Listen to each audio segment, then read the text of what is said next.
Last week we did some review of some basic aspects of graphs, basic concepts, which you are required to know in order to understand more of this, what we are going to do.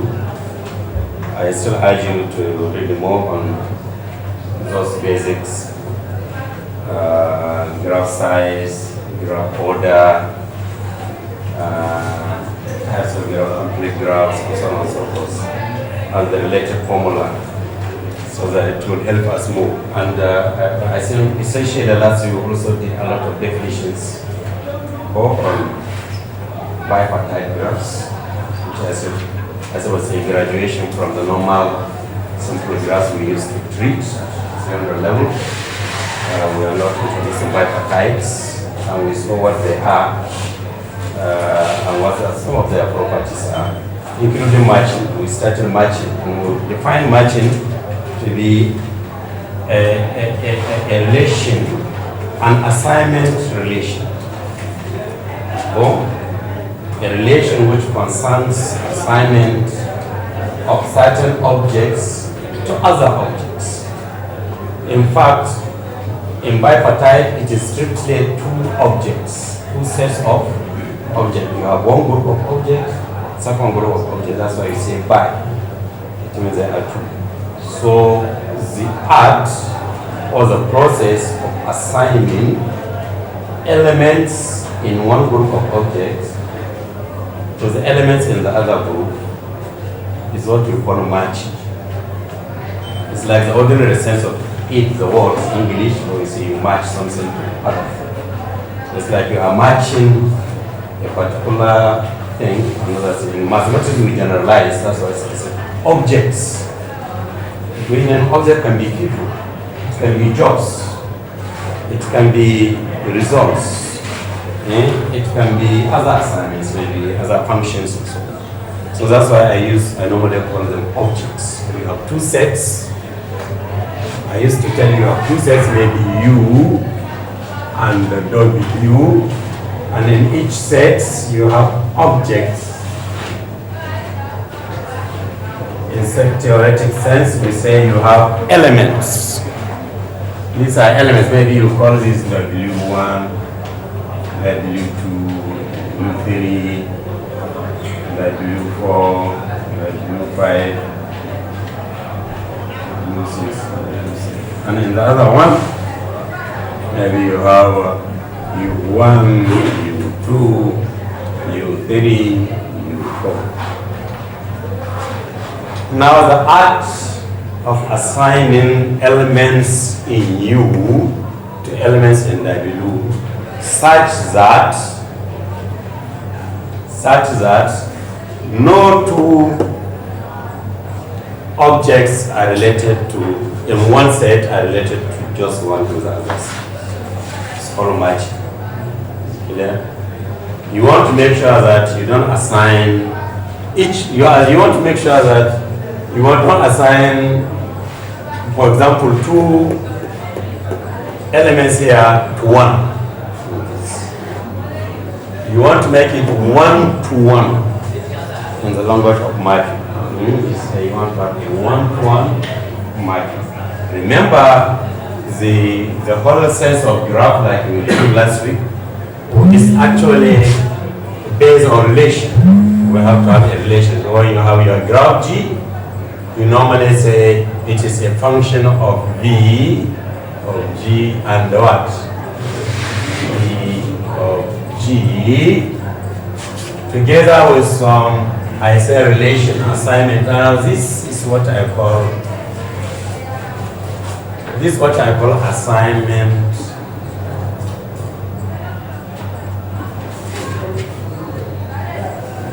relation. Meaning in the construction of graph, it's a simple graph. You have this assignment because you have to relate one vertex to the other. Now this is what translates. For example, you have a vertex, simple graph, a simple graph. V1, V2, V3, whatever is needed. V4, maybe a directed graph. this. This is a graph. Of course, it's not connected, but it's a graph. For example, when I give example of your course, your program, the university program, which starts from 1 to 2 to 3 to 4, isn't it?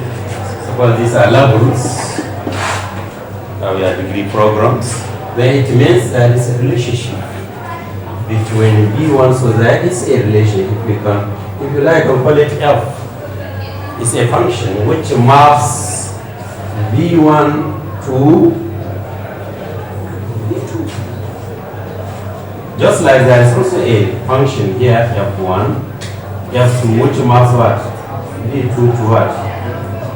B3. And also there's another mapping, F3, which maps what? B3 to B4, and then F4 from B4 to B3. Sorry. Oh, I said B3 to B4. Oh, that's all. So that's as far as this graph is. So it means even in a simple graph, you have to have a sense of relation. You have to have a sense of relation where you match vertices. This means that you have a specific and well-defined relation which relates vertices to edges. You may wish to call this edge 1, edge 2, edge 3. So it means therefore, even in simple graph, there is a relationship which maps, or what you say, so that means E1 is an edge which connects what? V1 to V3. It's like I can replace them. This looks like my F1, my first function. Then the edge is now a function which relates what? Which connects. And that's, I think even the geometrician's definition of a line segment. Line segment is just a connection between 2 points. You have 2 points and you join them, you have a line. This is the function we're talking about. So graphs are actually constructed on the basis of functions. Depending on the types, of course, that's why I say you have several types of graphs. Several that you cannot ever remember, you cannot even count how many, because as many as the activities you do, as many as the interactions between objects in the universe happen, you have as much in graph-theoretic sense, because you can depict each one in graph-theoretic sense. You have just depicted your graduation. It may be your growth from childhood to maturity. It may be something else. So you always have this relation. This is what actually continued in the bipartite. The only thing here is that you have a sense of 2 vertex sets. We call this, each of this is called vertex set. This is also another vertex. These are sets. Instead of having a graph, you have vertex sets. Vertex sets themselves do not form graph. In fact, they only form an empty graph because you don't have edge. This vertex has no edge. This one has no edge, isn't it? So there are only vertex sets. But you now have an edge connecting one to another. So that means you have a sense of function then. So that means that's a function f of u1 w, which connects what? Vertex u1 to u4. It's also a function. Of course, I will call it an edge now, maybe E1, something like that. That means so I can denote it as E1, and so on and so forth. So you always have a sense of function. And that's why our definition of matching fits well in the bipartite, because we are trying to match two sets, two distinct sets. Distinct means they are not the same, but you want to match elements in one, elements of the other. And I think we gave examples, several examples. Students versus their results. Match, because you cannot give one student two results, isn't it? Each student is entitled to only one unique result, which is associated with him. So that's when you do that with this class, we do a test and we assign you to your results. We are doing in some sense, we are doing match. Because we are matching sets of students and sets of results, maybe in points. So you have students like this. So you have S student and the result, or S student and the result R. So you have students here lined up here, and you have results here. Maybe 10.5, 11.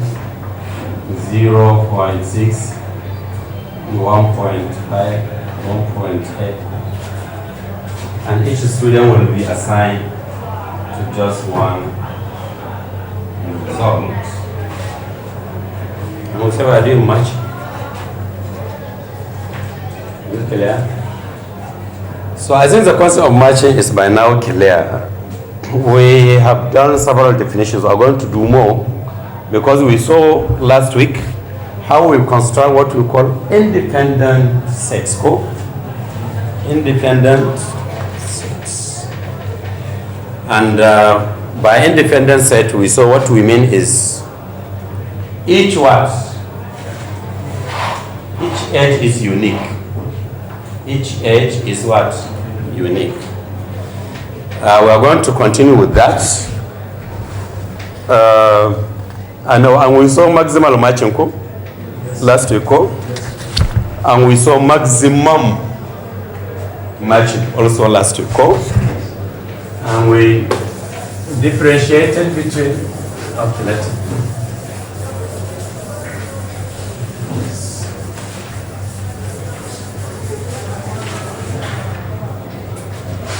and so we saw maximal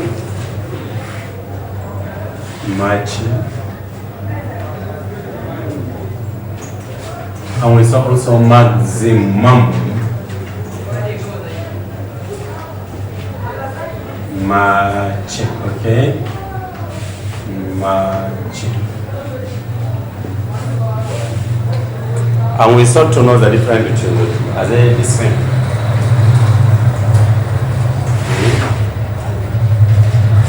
Or are they different? We illustrated last week that they are different. What is maximal matching? A maximal matching in a graph G, in a bipartite, or in a graph, simple graph, or you can also do it in a simple graph, is a match such that if you add one edge, it will not be a match. If you add a single what? About a vertex, single vertex, it will no longer be a match. So you say you have reached maximal level. But in one graph we saw we can have several matches depending on which vertex or which edge we take first. We saw last week in one graph we had two matches. One had only two independent sets. It was two independent sets. One has two what? Vertices. The other one had three. Each one is a match. The one with two is a match. The one with three is also a match. So we say they are both maximal. Because in each, if you add a single vertex, or it will cease to be a match. But we define maximum to be that independent set which has maximum order. That means which has the highest number of vertices. So that's why in that graph we chose 3. The one with 3 to be maximum. The one with 2 to be only maximum. So the one with 3 will be both maximal and the maximum. The one with 2 we say was only maximal. It was not a maximum. So that means the relationship between the two is that every maximal matching is automatically a maximal match. But the converse is not always true.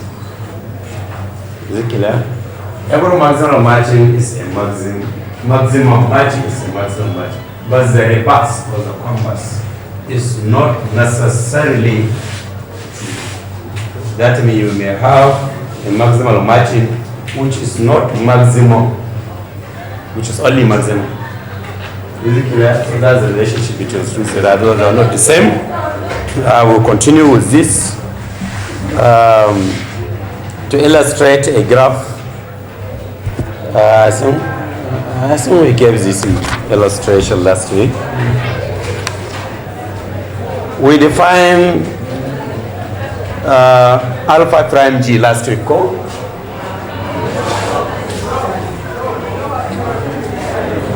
We defined this. Or we didn't? Okay, let us do it now. Now,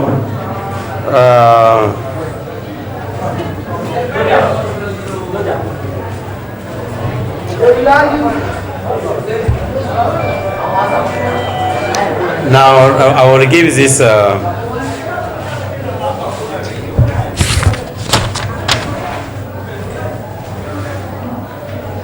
I saw we defined it, you forgot we said the maximum match is the one which is equal to alpha prime Z. So maximum matching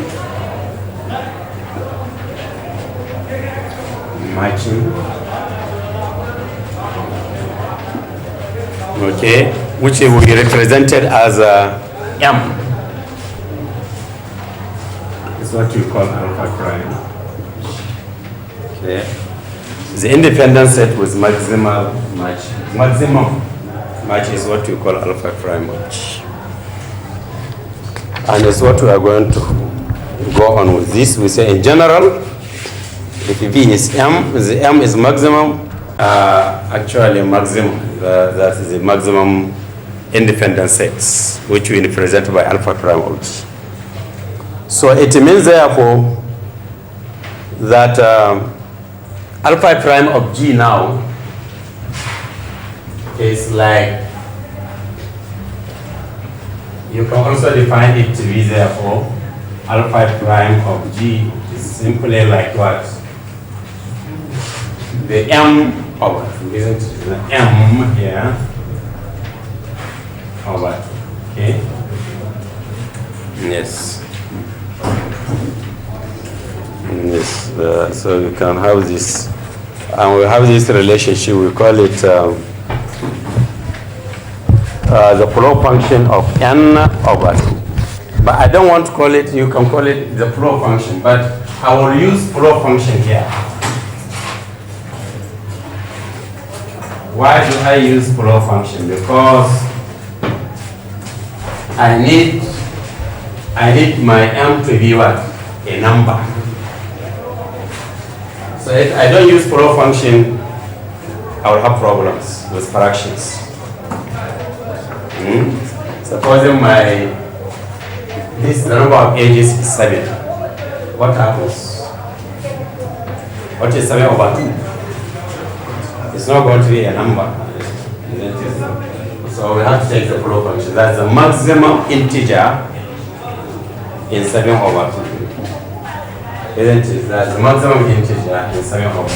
So, for example, suppose you are M, or I will call it N, since we are talking about order now. Remember, we are talking about order now, isn't it?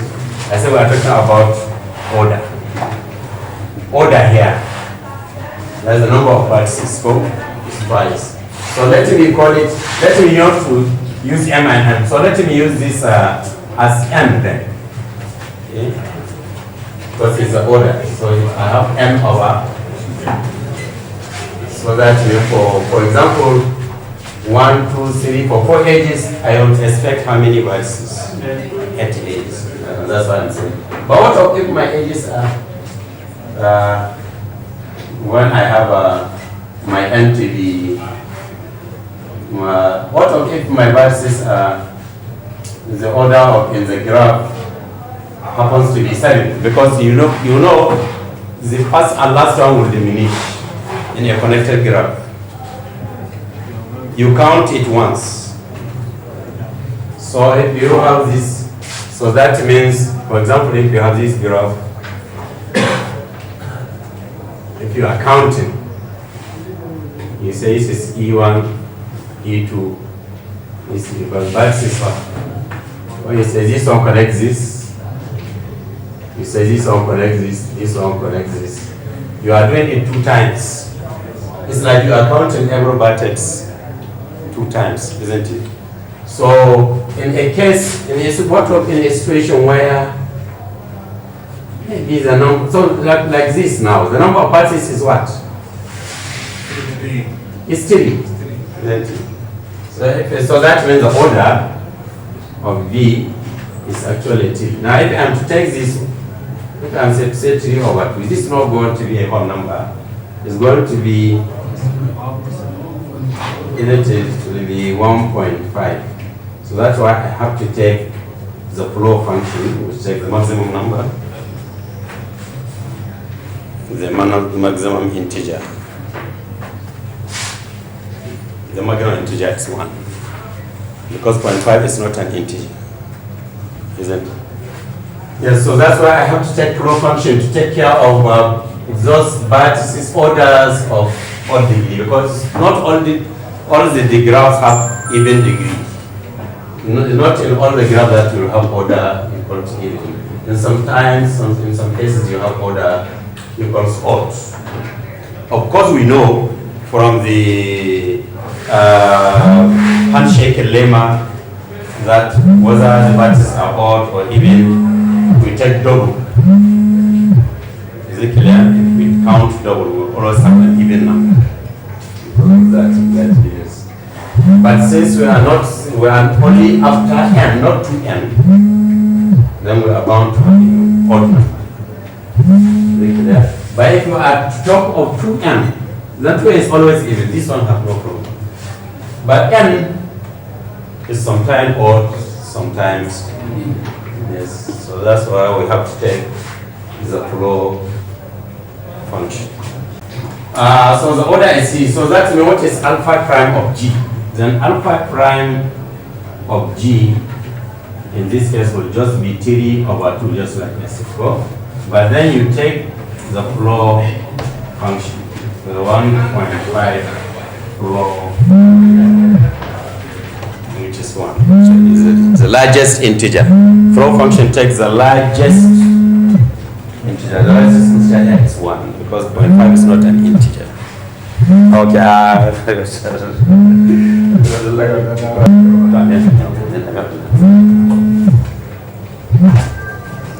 So I have another definition now.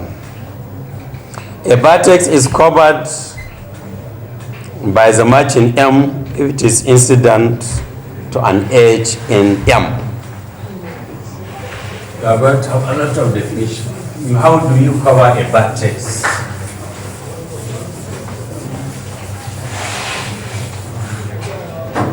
Where is its definition? We say a vertex VI is covered by M. Remember, M is your matching code.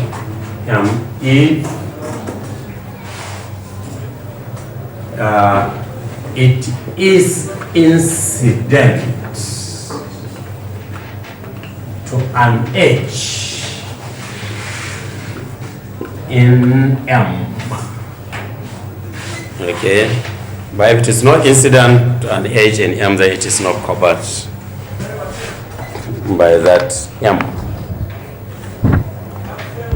So this brings us to another concept, what you call an augmented pass. An augmented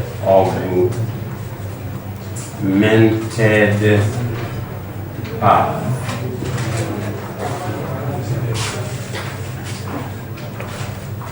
Remember in your previous, in your lower levels, you have heard about path. You know what path is? What is a path in a graph?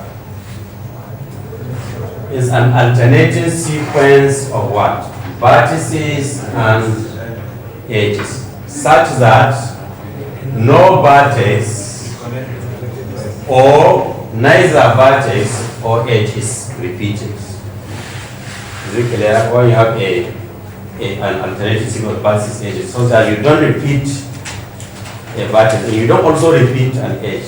By the time you finish, you say you have made a pass. Just like the graph I told you about your graduation here from UG1, UG2, UG3, UG4. It's a pass because it means like you have not repeated any level.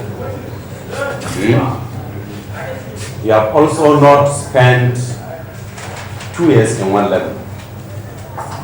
That means you have not repeated the edge. It's also an alternating sequence. Vertex and edge, but where you can repeat either a vertex or what. So you can move here, come back to the same place, move here, and so on and so forth. Just like somebody who's trading courses, he starts medicine up to UG3, then you come back to UG1, go to biochemistry, okay, maybe up to UG4, maybe it was okay, chemistry. So we say he's doing work. Where he's repeating was vertices, levels, and also edges. That means the yes. These are now your edges, isn't it? Yes. But if you are, that is what? What of trade? So it's when you don't repeat. You don't repeat an edge, but you can repeat a vertex. You see what I'm doing? But pass. You don't repeat edge. You don't also repeat vertex. So just as you enter here, UG1, UG2, UG3, UG4, you are out. So you have done it fast. 4 years. So you say this is E1, 1 year, E2, 2nd year, E3. Of course, okay, UG1 to UG2, 1 year, to UG3 actually.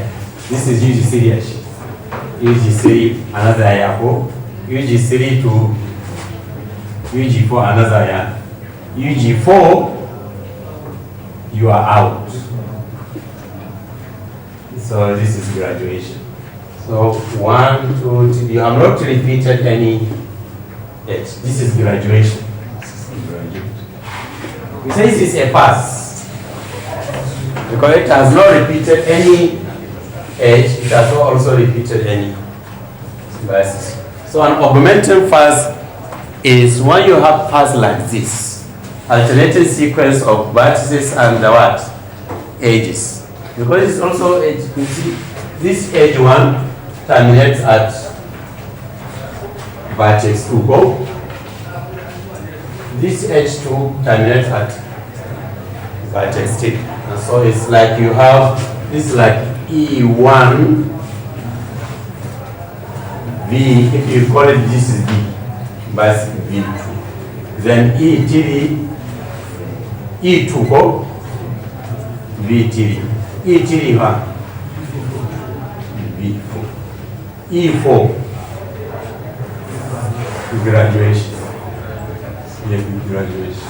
So you say alternating sequence of verses and what? Edges.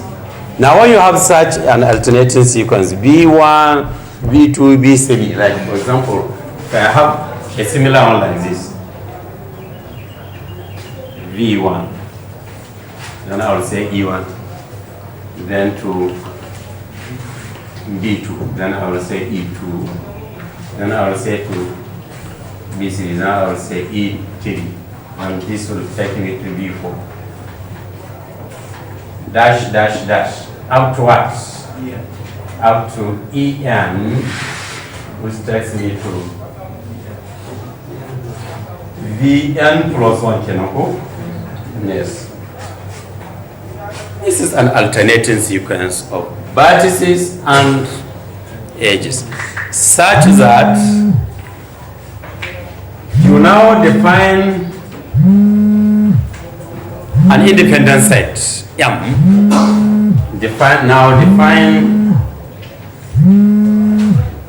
an independent. Remember, independent sets also form matrices. Set M such that, supposing this is my G1 in G1. Okay. So this is my G1. It's a graph. Such that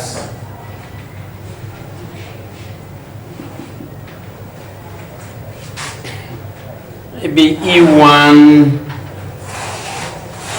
you can say maybe E1 does not belong to M, does not belong to this independence. But E2 does. E2 belongs to M.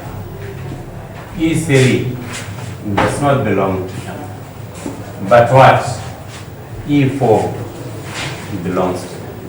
And so on and so forth. What am I trying to do here? I'm trying to avoid what? Assigning two vertices to the same set, isn't it? That's why when I say E1 is not in my M, then I mean my M now from this, my M will contain what and what. But E2 is containing M. E1 has what? Is the edge connecting B1 and B2. So it's not there. But E2 is there. So E2 has what? B2. Remember E2 has what? B2 and what? B3. E3 is not in my M. But E4 is there. What is E4? How many? What are vertices? E4 has what? E3 is not there. But E4 is there. E4 will have what? E4 and what? E5. E5 will not be there. But E6 will be there. E6 will be what?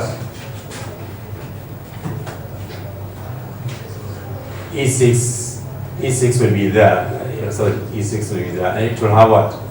E6, E7, and so on and so forth. If you look carefully, these are independent sets. Go. Each one of these is an independent set. It has no one is in it. In the first one, yes. Oh, I said E1. Oh, sorry, it's E2, sorry. E2. Sorry. Thank you, it's E2. Because E1 is not there. This is what I call M augmented. This is my M, this is called M augmented. Augmented.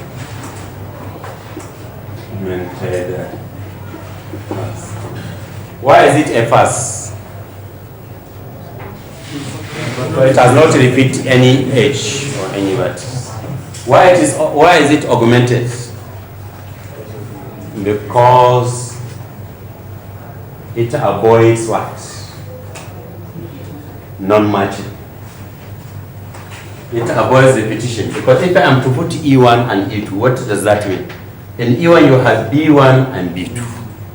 In E2 you have B2 and B3. That means B2 is common to E1 and E2. So if this is a job, you have assigned it to two different people. Is it clear? So I'm trying to avoid that. Assigning two different people to the same job. Is it clear? Just like I'm trying to also take an independent set. So these are all independent sets there. And they are all maximal. They are maximal matching because if you distort any of these, if you add an E2 here, so you have now, what you do, you have this, maybe I will have E4 here, maybe B5, then this, and then continuous lines. So you can see that this one have nothing in common. They do not share any vertex, isn't it? Like each one is an independent. If you now try at E2, if you try to include E3, what happens? If you try to add one edge, it fails to be an independence because E3 will connect to B4, but B4 is in E5, so you have something in common. So each one is also maximal. Each of this is maximal. They are all maximal. Now, when you collect all of them now, the M augmented. Now you are now, so this is going to be B2, B3, B4 go, B5 go. So did I say B? Oh, I have been writing E score. Okay, it's actually B's. B, sorry. B5, B6, B7, in that order.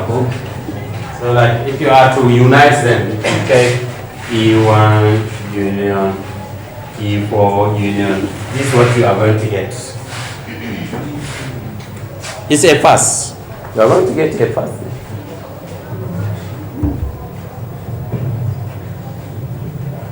B2, B3,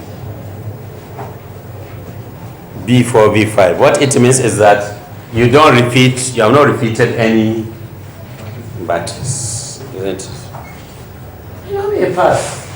So you call it M augmented pass. Now, you have what closely related to this is what we call Bega's theorem, which says a matching M is a maximum pass if and only if there is an M augmented pass in G.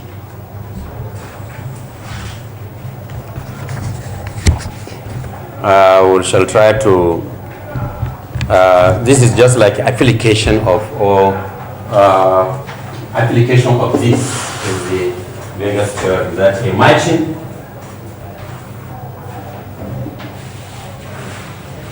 M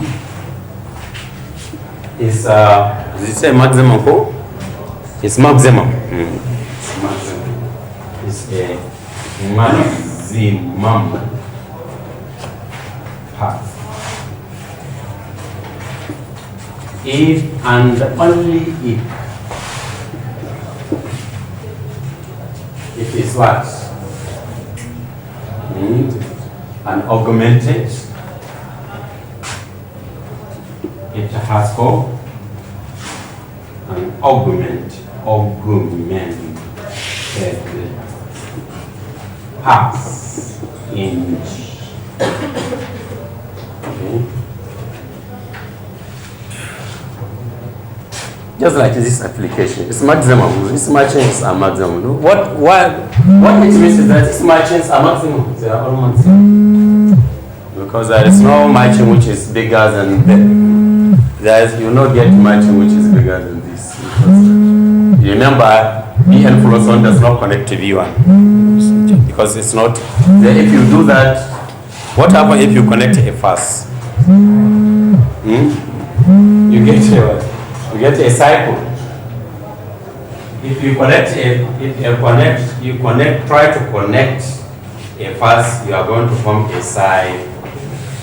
If the last vertex comes to join is the first one, a fast, then it is no longer a fast. It is now a cycle. Yes, so that's the application there. And we have another example here.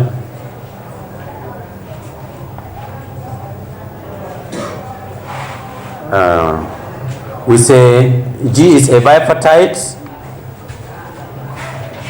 with V equal to U union W such that U intersection W is empty, and any edge in E has a point in M and at least one in W. I think this is just another definition of bipartite, which I think we did as the first. It's just another definition of bipartite.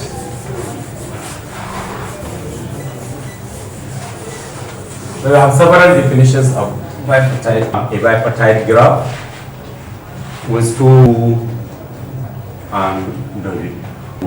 So you have U1, U2. This is W. So you have W1, W3, W4. These are bipartite. So what is this definition is saying? You have this graph is called bipartite if and only if one, condition one, that this G is a bipartite is U unions, that unites the vertices in U and unites the vertices in, to form one graph. Is it clear? Such that, and again this is one. Second, U intersection W is empty. That means the vertices of U have nothing to do with vertices of W. That means both U and W are distinct partite sets. We call them partite sets. Distinct. That means they have nothing. It has to be UI. Every UI is not the same with WI. For any I, they are not the same. UI is the same, W is the same. But sadly, every vertex UI in U has what? Has an N in what? That means once you take a vertex here, it will end. The relationship will end in what? Some WI.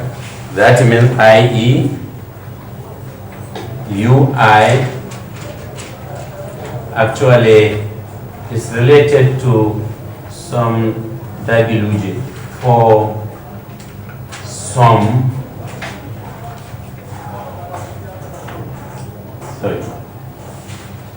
UI in U, WJ in W, okay, and IJ in some indexing set. So there's always this relationship that takes some UI from the partite set U and lands them to some WI. In the partite set there. Although the two are not the same.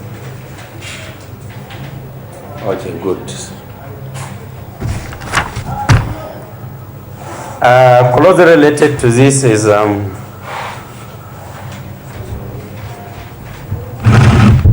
IJ in some indexing set, okay?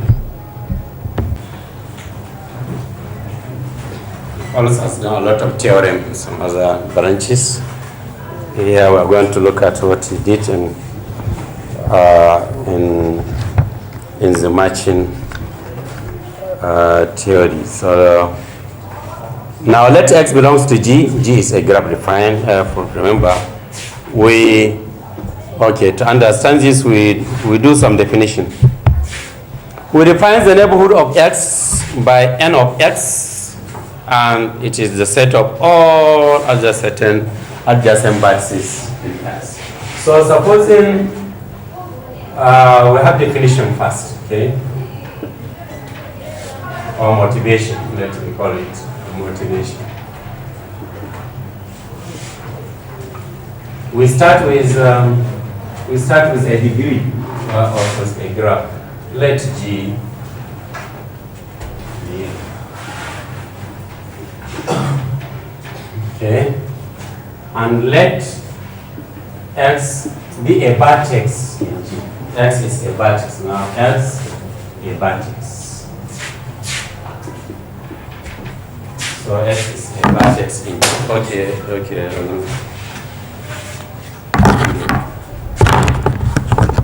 Then we now define. We now go to definition. Now define now definition. Define n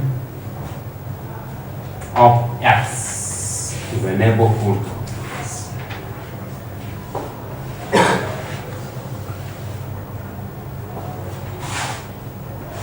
X in G as the what? The adjacent vertices, okay? As the adjacent vertices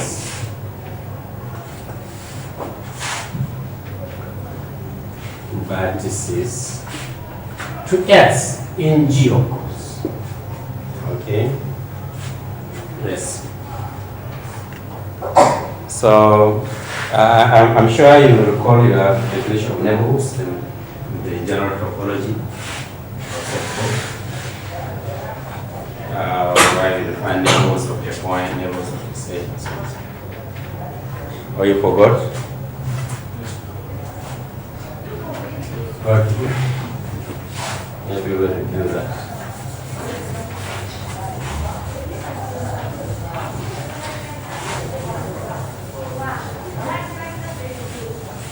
Okay, some of you have started sleeping already. Okay.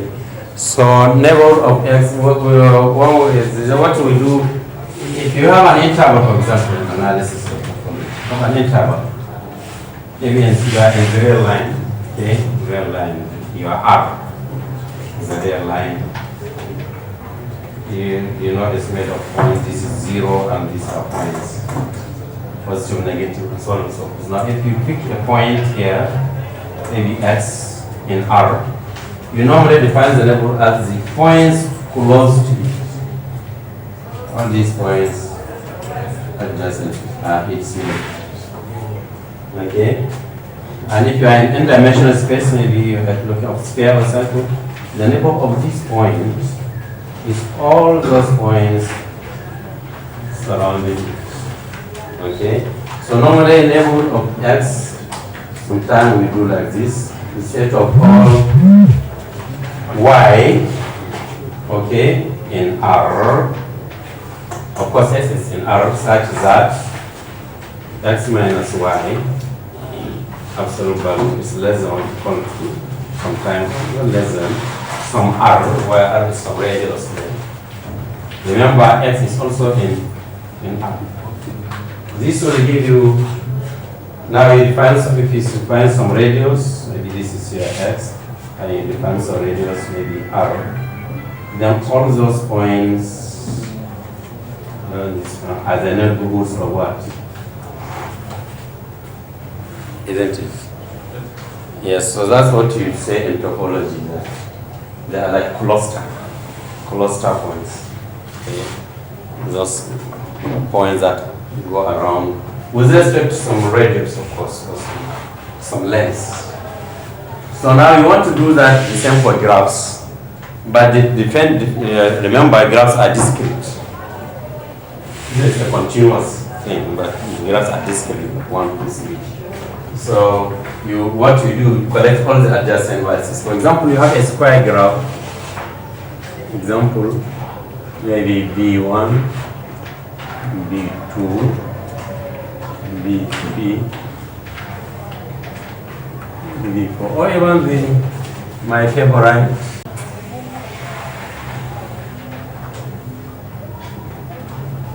B1, B2, B3, B4, B5, okay? You may wish to define the neighborhoods. Maybe the neighborhood of this, neighborhood of B1. All those points that are adjacent. What is adjacent to? It's actually V2 and neighborhood of V2 have. Those points that are adjacent is V1, V3, and so on and so forth. So you can define. At each point, you can define your neighborhoods to collect all. What if this one is a complete graph? Suppose it's a complete. What is the neighborhood of U?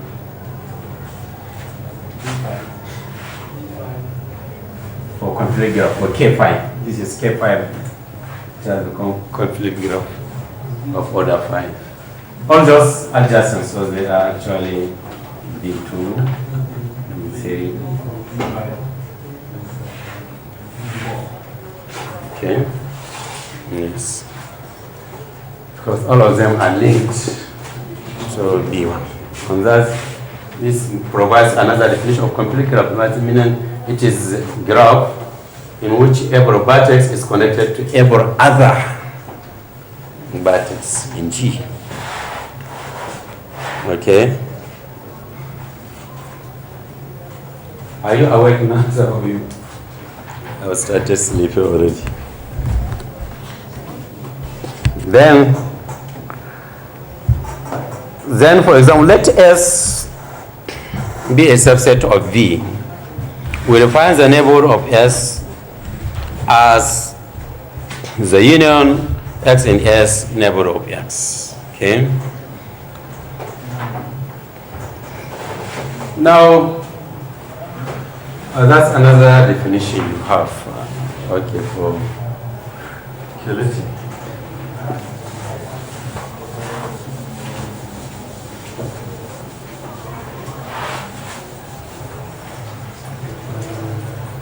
Another definition. Let S be a subset of V. Remember, V is the order of the graph. Okay? So, like a subgraph, okay, subset. So you have two sets, S and B, such that S is smaller than B. Now we define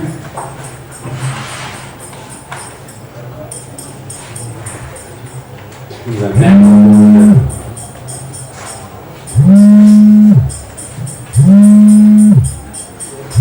of S now. So this is neighborhood of a vertex. This is the neighborhood of what? Set now. Because it's a set now. Suppose, for example, in this, suppose this is your V. In this case, what is V here? Set of V1, V2. Supposing you mark S to be just set of V1, V2, something like that, or V2, V3. So you can now see that S is a subset of V4. Yes. So we define that to be the union of all X in S of neighborhood. Yes. Okay. So you collect all the neighborhoods and you unite them. For example, in this case, What are the x's? B1 are, isn't it? In this case, for example, we have what? We have our s equals what? B1, B2, B3. So that means there is no, because the graph is for B1, B2, B3. So what is B1, B2, B3? You know, it's a subset of. So what's the neighbor of x1? Neighbor of B1 is what? Just B1 and B2, go? B1 and neighbor of B2 is B1 and B3. B1 and neighbor of B3. B3 and B2 and so if you what happens if you unite them? Union. What B1? B1, B2, oh, B3, oh, sorry, B1, B2, the union will follow. Come. Yes.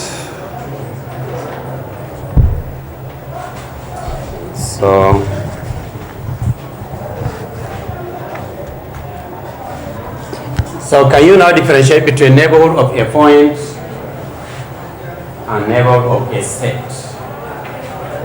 Neighborhood of a set is the collection of neighborhood points in that set. Neighborhood of point is the collection of what? Adjacent vertices to that very point. Only that point. Okay.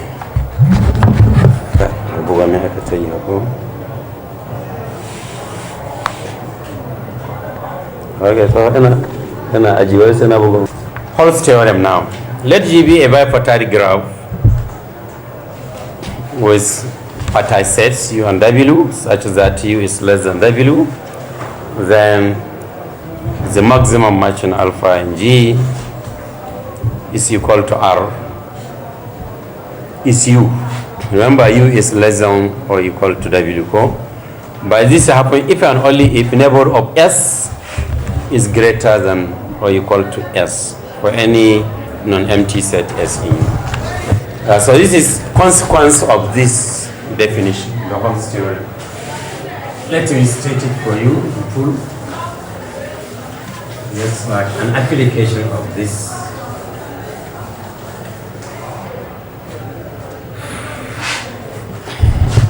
Let G be a type graph. The Hall's theorem.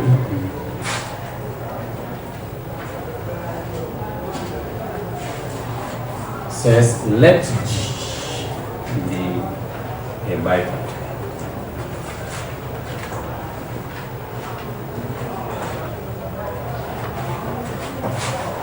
With party sets U and okay, such that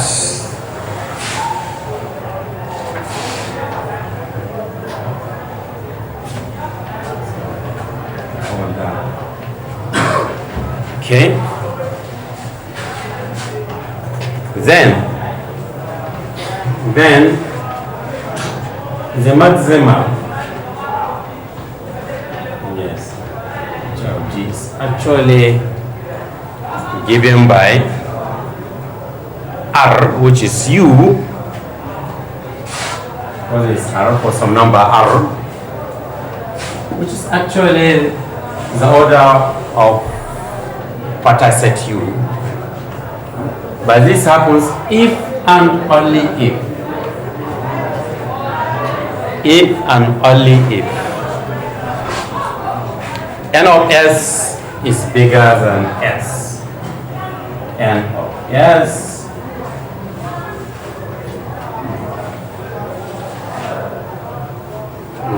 think not too bigger. Yes, it's bigger. It's big.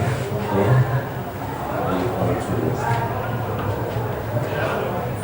Yes. Or you call to S. Okay. For some empty set S. For some S. Non-empty.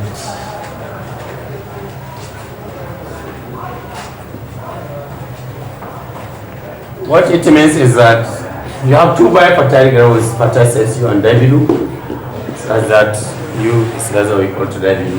Now the maximum matching will be the order of U. If and only if neighborhood of S is always bigger or same as S for any non-empty set S. Clearly, from the example we took here, you can see the neighborhood of S is what? It has satisfied here. But what was your S? What was your S? Your S in the first place was V1, V2. And this is your N of S. So in this, there are, isn't it? For this case, we have taken. Clearly, you can see N of S. What? The order is enough. It's actually. But now, if you are to put repetitions, here, it means if you unite this one, you are going to have N of S is actually, remember, N of S is actually V1, V2, V1 again, V1 again, V3, then what? V2,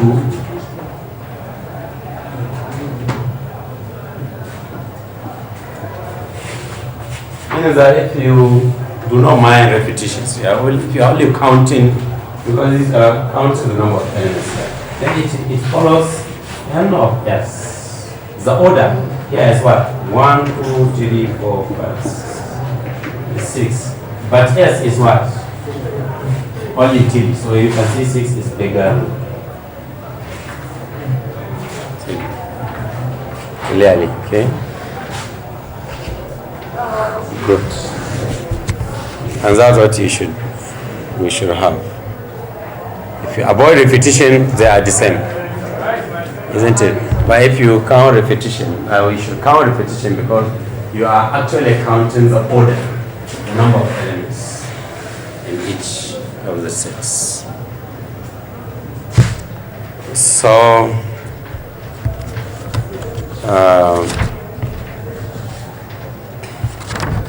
maybe the next time we'll look at more about the proof.